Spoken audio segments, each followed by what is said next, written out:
ఖమ్మంలో దారుణం జరిగింది. చదువుకునేందుకు వచ్చిన విద్యార్థికి మెడికల్ కాలేజీ ప్రొఫెసర్ గుండు కొట్టించాడు. పైగా విషయం బయటపడకుండా గోప్యంగా ఉంచారు. ఈ ఘటన ఆలస్యంగా వెలుగు చుట్టడంతో కళాశాల యాజమాన్యం స్పందించింది. 3 సభ్యుల కమిటీతో విచారణ జరుపుతోంది.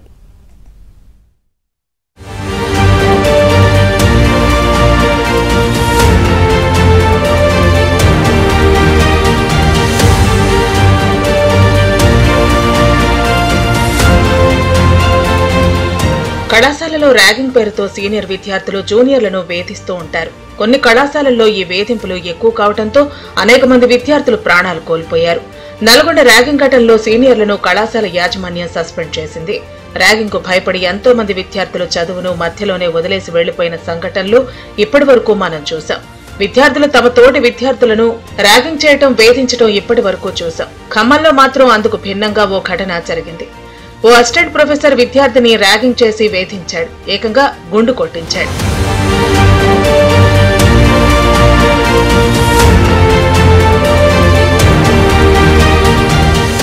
అసిస్టెంట్ ప్రొఫెసర్ నిర్వాకం కాస్త ఆలస్యంగా వెలుగు చూసింది. ఈ నెల 12న ఘటన జరిగినప్పటికీ కళాశాల సిబ్బంది విషయాన్ని బయటకు రాకుండా గోప్యంగా ఉంచారు. విద్యార్థులను బెదిరించారు. బయటకు చెప్తే కళాశాల నుంచి సస్పెండ్ చేస్తామని భయపెట్టారు. అయినప్పటికీ నిజం దాగలేదు. జరిగిన దారుణం ఆలస్యంగా వెలుగు చూసింది. రాష్ట్ర వ్యాప్తంగా సంచలనం సృష్టించిన ఈ ఘటనకు సంబంధించి రాష్ట్ర ప్రభుత్వం తీవ్రంగా స్పందించింది. ప్రభుత్వం విచారణకు ఆదేశించింది. ఖమ్మం మెడికల్ కళాశాలలో 3 మెన్ కమిటీ విచారణ చేపట్టింది.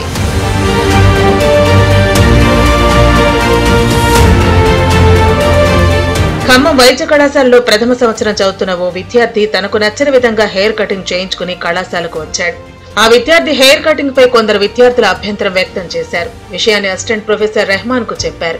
ఈ విషయంపై రెహమాన్ తీవ్రంగా స్పందించి ఓవర్ యాక్షన్ చేశారు. విద్యార్థిని తన గదికి పిలిపించుకుని తీవ్రంగా మందలించడమే కాకుండా తానే స్వయంగా వెంటబెట్టుకుని బార్బర్ షాప్ కి తీసుకెళ్లి విద్యార్థికి ఏకంగా గుండు కొట్టించాడు. మరోసారి ఇటువంటి చర్యలకు పాల్పడితే కళాశాల నుంచి పంపించేస్తానని భయపెట్టాడు. గుండుతో కళాశాలకు వచ్చిన విద్యార్థిని చూసి తోటి విద్యార్థులు హేళన చేశారు. ఆ విద్యార్థులతో కలిసి అసిస్టెంట్ ప్రొఫెసర్ కూడా గుండు కొట్టించిన విద్యార్థిని వేధించాడు. తీవ్ర మనస్తాపానికి గురైన విద్యార్థి అదే రోజు ప్రిన్సిపాల్ కు ఫిర్యాదు చేశాడు.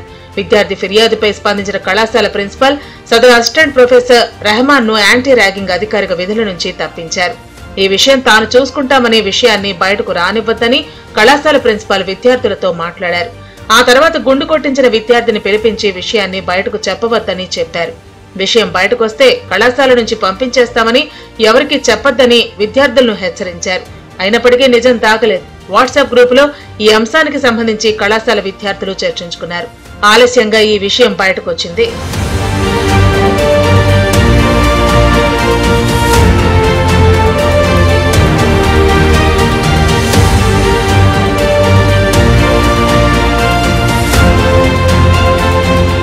ఒక విద్యార్థికి జరిగిన అవమానం ఏబీఎన్ ఆంధ్రజ్యోతిలో ప్రసారం కావడంతో అందరికీ తెలిసిపోయింది. రాష్ట్ర వైద్యారోగ్య శాఖ మంత్రి దామోదర రాజనరసింహతో పాటు రాష్ట్ర వ్యవసాయ శాఖ మంత్రి, ఖమ్మం ఎమ్మెల్యే అయిన తుమ్మల నాగేశ్వరరావు తీవ్రంగా స్పందించారు. ఘటనకు సంబంధించి పూర్తి స్థాయిలో విచారణ జరపాలని, విద్యార్థికి గుండు కొట్టించిన అసిస్టెంట్ ప్రొఫెసర్ రెహమాన్ పై చర్యలు తీసుకోవాలని ఆదేశించారు. ప్రభుత్వ ఆదేశంతో ఖమ్మం వైద్య కళాశాలలో 3 మెన్ కమిటీ విచారణ జరుగుతోంది. అవమానానికి గురైన విద్యార్థితో పాటు కళాశాలలో ప్రథమ సంవత్సరం చదువుతున్న విద్యార్థులు అందరితో 3 మెన్ కమిటీ మాట్లాడుతోంది. ఈ ఘటనకు సంబంధించి కళాశాల ప్రిన్సిపల్ రాజేశ్వరరావు ఏబీఎన్ ఆంధ్రజ్యోతితో మాట్లాడారు. విద్యార్థికి అసిస్టెంట్ ప్రొఫెసర్ గుండు కొట్టించడం దారుణమైన విషయమని, జరిగిన విషయం తెలుసుకుని తామంతా షాక్ కి గురయ్యామని చెప్పారు. పూర్తిస్థాయి నివేదికను ప్రభుత్వానికి అందజేస్తామని తెలిపారు. ఇప్పటికే విద్యార్థికి గుండు కొట్టించిన రెహమాన్ ను సస్పెండ్ చేశామని, ప్రభుత్వ ఆదేశాల మేరకు తదుపరి చర్యలు తీసుకుంటామని ప్రిన్సిపల్ రాజేశ్వరరావు చెప్పారు.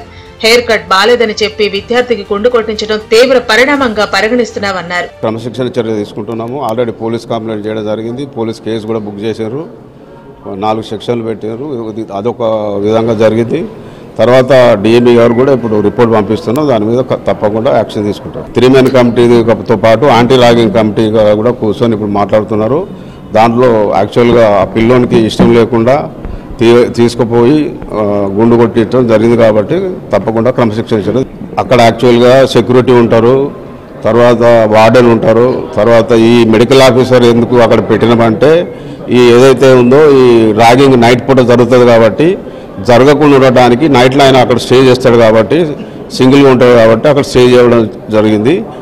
కానీ దురదృష్టకరం ఏంటంటే అతనే ఈ పని చేయడం వల్ల బాధ కలుగుతుంది. ఈ ఘటనకు సంబంధించి ఖమ్మంలో విద్యార్థి సంఘాలు ఆందోళన చేపట్టాయి. ప్రభుత్వ కళాశాలలో ఇంత దారుణం జరిగినా విషయం బయటకు రాకుండా విద్యార్థులను బెదిరించారని పూర్తి స్థాయిలో విచారణ జరిపి బాధ్యులను కఠినంగా శిక్షించాలని విద్యార్థి సంఘాల నాయకులు డిమాండ్ చేస్తున్నారు. ఈరోజు ఇక్కడ ఉన్న ప్రిన్సిపల్ కావచ్చు, లేదంటే ఆ ప్రొఫెసర్ని కావచ్చు తప్పుదారి పట్టించే ప్రయత్నంలో ఈ ఇంట్రాగేషన్ జరిగే పరిస్థితి కనిపిస్తూ ఉన్నది. ఎందుకు ఈ విషయం మేము మాట్లాడుతున్నామనంటే, మీరు ఒకవేళ ఎంక్వైరీ కమిటీ ఏసీ చేయాలనంటే ముందు ఎవరైతే ఆ ప్రిన్సిపల్ ఉన్నారో, ఆ అసిస్టెంట్ ప్రొఫెసర్ ఎవరైతే ఉన్నారో వాళ్ళందరినీ విధుల్లో నుంచి పక్కకు తొలగించి మీరు ఎంక్వైరీ చేయాలి. అట్లా కాకుండా అధికారం పదవిలో వీళ్ళు అది ప్రిన్సిపల్గా ఉండి కూడా ఈరోజు చేయని పరిస్థితి కనిపిస్తూ ఉంది. ఇదేదైతే ఉందో, ఈ ఎంక్వైరీ ఏదైతే ఉందో దీన్ని మీరు కొనసాగించాలి అనంటే తప్పనిసరిగా ఆ ఇద్దరు ప్రిన్సిపల్ని అదేవిధంగా అసిస్టెంట్ ప్రొఫెసర్ని ఇద్దరిని కూడా సస్పెండ్ చేసి ఎంక్వైరీ చేయాలిగా పీడిఎస్గా మేము డిమాండ్ చేస్తూ ఉన్నాం. మేము అడుగుతా ఉన్నాము, ఆ విద్యార్థుల్ని సమన్వయం పరచాల్సి ఉంటే ఒక ప్రొఫెసర్ ఈ విధంగా ర్యాగింగ్ చేయడం అంటే ఏంటని చెప్పేసి మేము ప్రశ్నిస్తూ ఉన్నాము. ఇటువంటి ఘటన జరుగుతున్నా కూడా ఇక్కడ ఉన్నటువంటి ప్రిన్సిపాల్ కావచ్చు, ఇక్కడ ఉన్నటువంటి సిబ్బంది కావచ్చు నిర్లక్ష్యం వహించడం వల్ల ఈరోజు ఈ ఘటన జరిగిందని చెప్పి ఈ సందర్భంగా తెలియజేస్తా ఉన్నాము. ఇదే ఘటన ఇది ఒకటే కాదు, నిన్న నల్గొండలో జరిగింది, అంతకుముందు వరంగల్లో జరిగింది. అక్కడ వరంగల్ జరిగినటువంటి సందర్భంలో ఎంబీబీఎస్ విద్యార్థిని ఆత్మహత్య చేసుకున్న పరిస్థితి కనిపిస్తూ ఉంది. పేద విద్యార్థులు ఎంబీబీఎస్ అవ్వాలనే కళ ఏదైతే ఉందో విద్యార్థులకు ఈ ర్యాగింగ్ అనేది శాపంగా మారిన పరిస్థితి కనిపిస్తూ ఉంది. కళాశాల విద్యార్థులు మాత్రం ఈ విషయం గురించి మాట్లాడేందుకు ఇంకా భయపడుతూనే ఉన్నారు. అవమానానికి గురైన విద్యార్థి ఫిర్యాదుతో పోలీసులు కేసు నమోదు చేసి విచారణ జరుపుతున్నారు.